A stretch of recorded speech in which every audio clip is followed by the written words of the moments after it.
Tiga. Halo, Assalamualaikum warahmatullahi wabarakatuh. Nama saya Nova Ramadan dan ada teman saya sendiri ini, ada Silvina Nursiti Syahwa, akan menjelaskan jenis pengeringan tentang conveyor dryers. Oke, untuk pembagian conveyor dryer sendiri dibagi dua, ada screw conveyor dan juga conveyor belt dryers yang menggunakan infrared. Dan untuk penjelasannya sendiri, pertama dari screw conveyors akan dijelaskan oleh Teh Silvina.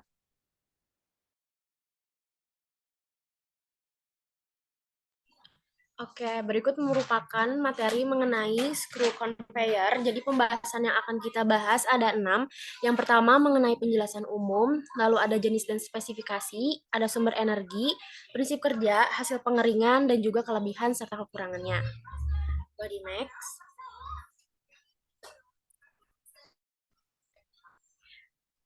Nah, pengeringan bahan pangan menggunakan screw conveyor ini merupakan salah satu metode yang umumnya digunakan dalam industri makanan untuk mengeringkan berbagai jenis pangan seperti biji-bijian, kacang-kacangan, dan juga sayuran. Screw conveyor ini dilengkapi dengan elemen pemanas seperti pemanasan listrik atau gas bahkan sinar matahari yang dapat membantu mengeringkan bahan pangan. Screw conveyor ini secara mekanis terdiri dari skrup yang berputar atau skru seperti layaknya pemindahan bahan berjalan dari satu tempat ke tempat yang lain. Nah, dapat dilihat pada gambar di samping merupakan salah satu mesin dengan penerapan screw conveyor di mana dari awal bahan misalnya padi dimasukkan mulai dari atas dan akan berjalan sampai ke bawah dan bahan yang dihasilkan adalah berupa bahan kering. Jadi selama perjalanan di besi tersebut juga terdapat aliran panas yang dialirkan oleh pemanas listrik tambahan berupa pemanas dari listrik. Body next.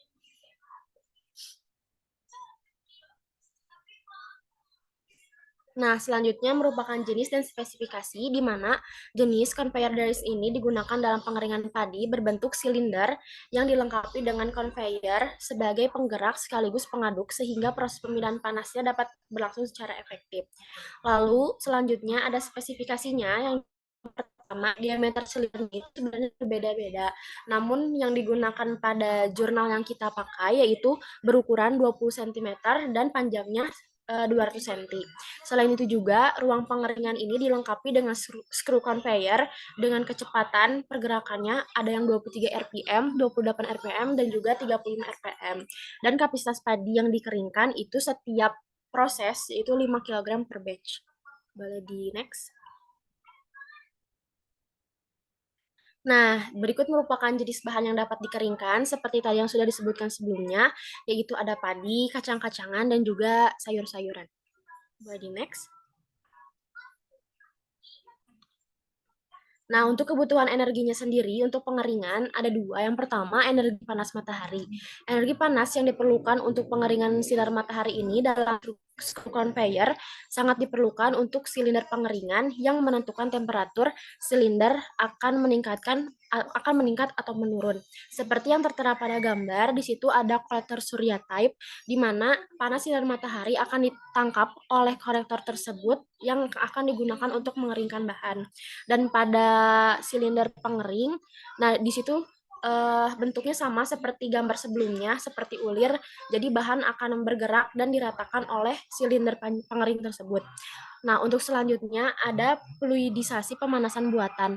Suhu pemanasan buatan yang terletak pada skru yang berjalan ditentukan oleh kecepatan yang digunakan dari mesin, di mana pada kecepatan 23 dan 28 rpm, suhunya itu sebesar 67 derajat Celcius dan kecepatan 35 rpm suhunya mencapai 70 derajat Celcius. Body next. Nah, ini merupakan video mengenai prinsip kerja dari pengeringan screw conveyor. Ini merupakan jenis mesin pengeringan screw conveyor yang vertikal. Ini sama, jadi dimulai dari atas bahan dimasukkan. Ini merupakan bahannya dalam bentuk jagung biji jagung yang akan dikeringkan. Di dalamnya juga sama ada ulir yang seperti itu untuk menjalankan bahan dari atas sampai ke bawah, di mana kan keluarannya nanti merupakan biji jagung kering dengan kadar air yang ditentukan sesuai dengan kecepatan dan juga suhu yang ditentukan.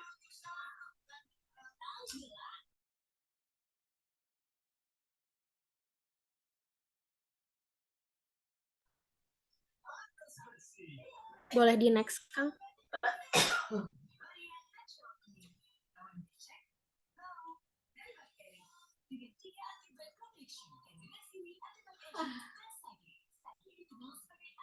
Nah, berikut merupakan bagaimana hasil pengeringan dari mesin yang telah digunakan tadi. Data yang diambil dari sebuah jurnal menunjukkan percobaan pengeringan gabah menggunakan unit pengeringan vertikal model screw yang telah dinyatakan pada video sebelumnya dilakukan percobaan pengeringan dengan uji coba gabah sebesar 50 kg setiap batch-nya. Hasilnya menunjukkan bahwa waktu pengeringan gabah menjadi lebih cepat dengan kenaikan suhu pengeringan. Nah, pada gambar di samping ada grafik observasi waktu pengeringan untuk mendapatkan gabah berkadar air 14 derajat. Nah, ini menunjukkan bahwa yang digunakan untuk 20. 3. Oke, selanjutnya merupakan bagian hasil dari pengeringannya.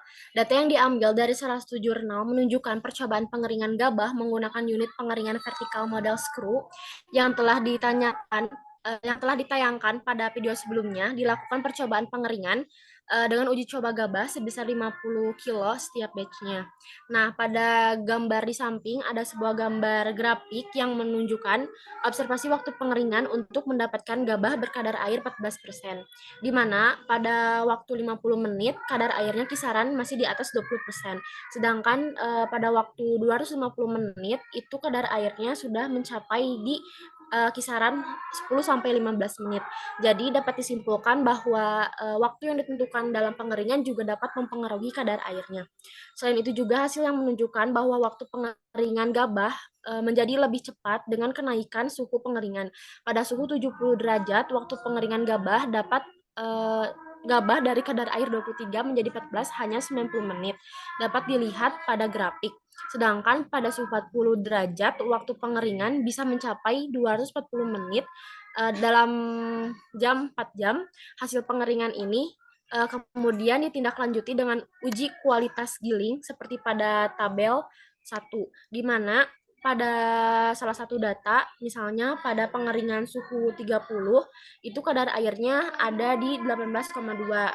Secara SNI itu kadar airnya untuk beras itu di kisaran 14 sampai 15%. Sedangkan untuk hasil dari satu kali batch itu beras patahnya ada 11,5 dan standar yang ada itu untuk beras patah kisaran 5 sampai 35% dan untuk beras utuh itu ada 48%. Nah, pada hasil tersebut nampak bahwa pada suhu yang rendah, kadar airnya masih terlalu tinggi sehingga gabah menjadi lunak dan banyak yang hancur saat digiling. Sedangkan pada suhu yang tinggi, proses pengeringan terlalu cepat sehingga tekstur beras mengalami kerusakan. Di samping itu, kadar air yang dicapai terlalu kering sehingga gabah terlalu keras dan mudah patah. Pada proses ini, suhu pengeringan yang digunakan yaitu 50 sampai 70 derajat Celcius masih cukup dan ideal untuk pengeringan gabah. Boleh di next slide.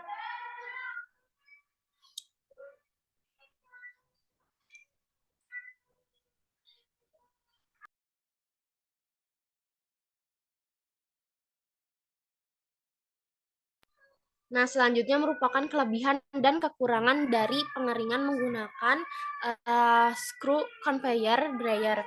Yang pertama dari kelebihannya, screw conveyor ini dapat memberikan pengeringan yang konsisten karena bahan bergerak secara teratur melalui conveyor, memungkinkan pengontrolan yang baik terhadap suhu dan waktu kontak dengan udara panas.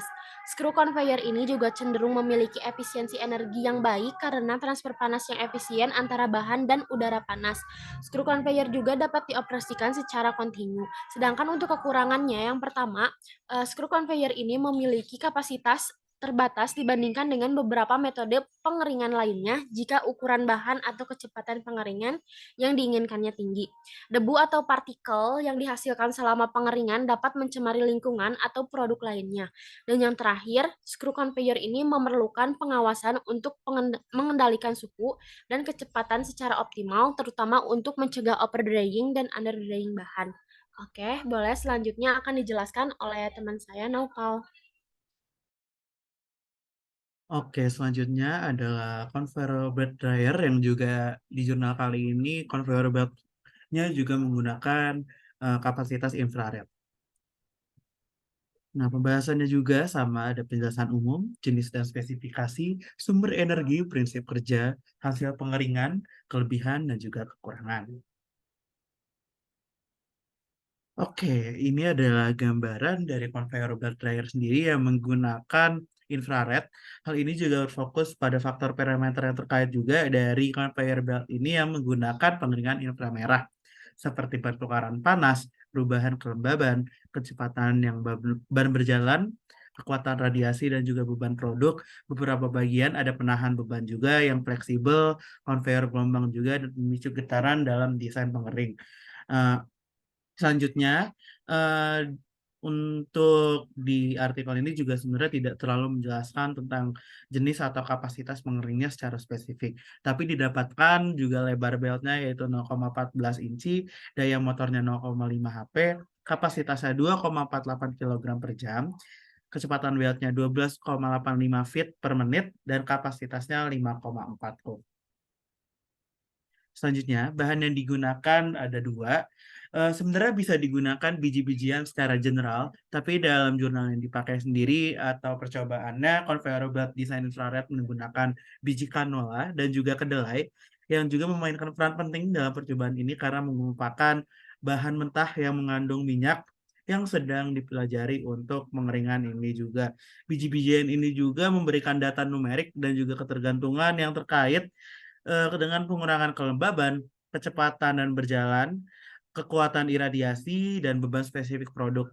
Ini juga biji-bijian di sini juga dapat menentukan parameter optimal untuk pengeringan inframerah seperti kecepatan pengangkutan, kekuatan pemancar infrarednya, dan pemuatan spesifik maksimum. Selanjutnya, pembunuhan energi untuk pengeringan sendiri dibagi tiga.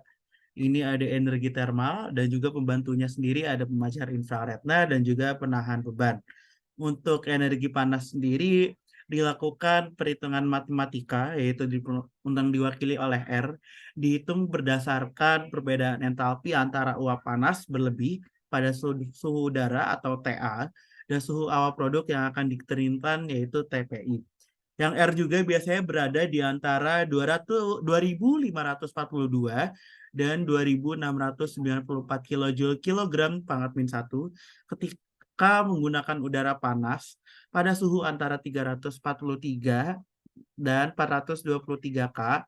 Nilai rata-ratanya adalah 2617 kilojoule dengan kesalahan standar 1,6% dan kesalahan maksimum 2,9%.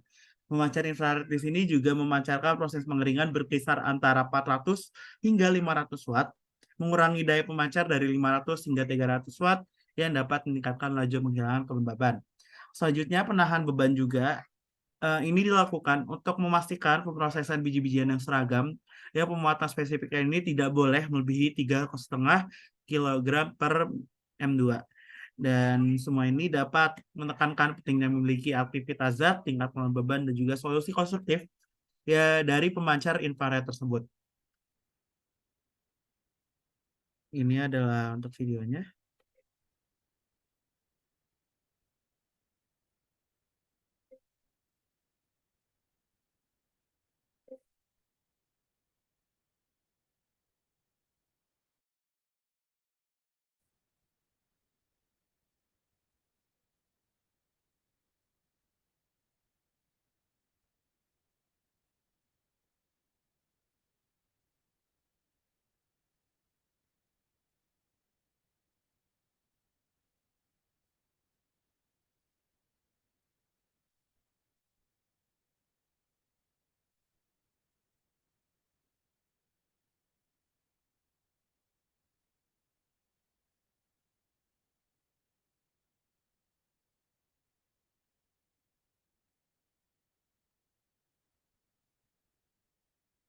Oke, dari prinsip kerja ini, pengering digunakan untuk menghilangkan kelembaban dari produk makanan dengan memaparkannya ada yang dari udara panas dan juga udara kering. Ada dua metode pengeringan utamanya dengan pengeringan dengan sinar matahari dan menggunakan udara yang dipanaskan. Dari video juga ini berarti menandakan bahwa menggunakan udara yang sangat panas dan juga pada pengeringan ini juga menggunakan kipas angin yang juga panas yang pergerakan udara panasnya itu berkontribusi pada proses pengeringan. Proses pengeringan ini juga melibatkan fenomena perpindahan panas dan massa yang kompleks. Untuk memahami dan mengoptimalkan proses ini juga digunakan pemodelan matematika yang persamaan diferensial digunakan untuk menggambarkan pertukaran termohigronemik antara higrometrik antara udara dan produk basah.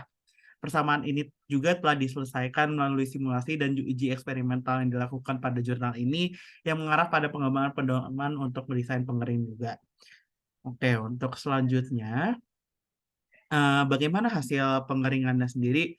Oke, di awal juga dinyatakan untuk suhunya sendiri berkisar antara 343 Kelvin atau 70 derajat Celcius hingga 423 Kelvin yaitu 150 derajat yang menunjukkan bahwa sumber energi juga untuk pengeringan memungkinkan besar adalah yang sangat panas dan dapat dihasilkan dengan menggunakan metode seperti listrik atau kipas udara kering yang tadi.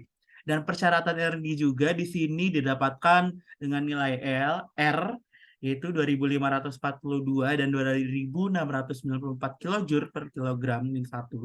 Dan ketika digunakan juga nilai aritmatikanya diasumsikan sebesar 2.617 kilojoule dengan kesalahan standar 1,6% dan kesalahan maksimum 2,9%.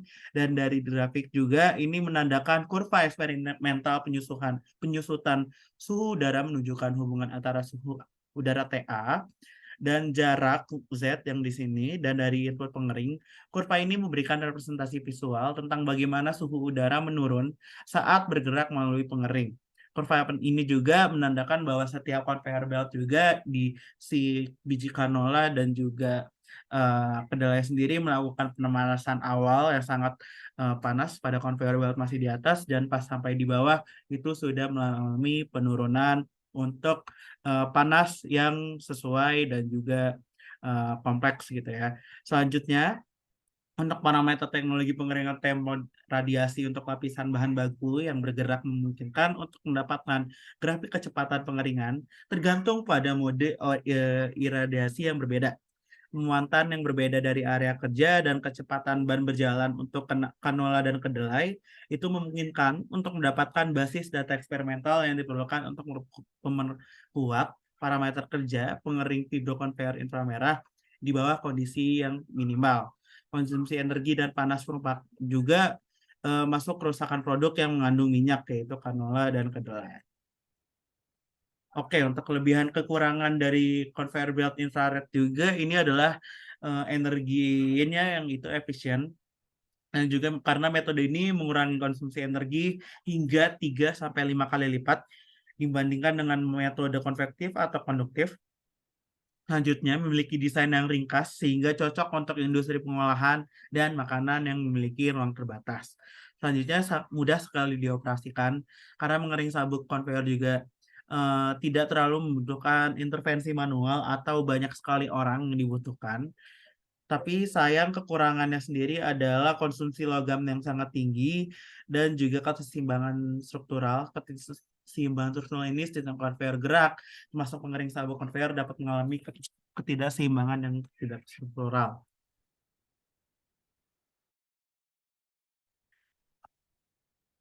Oke, untuk daftar pustakanya sendiri kami mengambil beberapa jurnal dari Friso pada tahun 2021 tentang conveyor belt dryers with dimensional flow for food drying, development of drying oats useful to design and process adjustment. Selanjutnya diambil juga dari Palamarchuk dan juga kawan-kawan pada tahun 2023 tentang analysis of power and energy parameters of the conveyor infrared dryer of oil containing raw materials. Dan juga diambil dari Cindy Maharani yang dimana di sini dia berjudul peningkatan kecepatan pengeringan gabah menggunakan vertical screw conveyor dryer dan juga ada Dina dari 2020 kajian pengeringan padi menggunakan silinder pengering yang dilengkapi screw conveyor dan kolektor surya tipe silinder parabola diambil dari jurnal Dinamika Penelitian Industri. Baik, itu adalah presentasi dari kami tentang conveyor belt dryers dan juga screw conveyor belt. Dan mohon maaf bila banyak kesalahan dan juga masih ada beberapa kurangan dari penjelasan kami. Terima kasih. Assalamualaikum warahmatullahi wabarakatuh.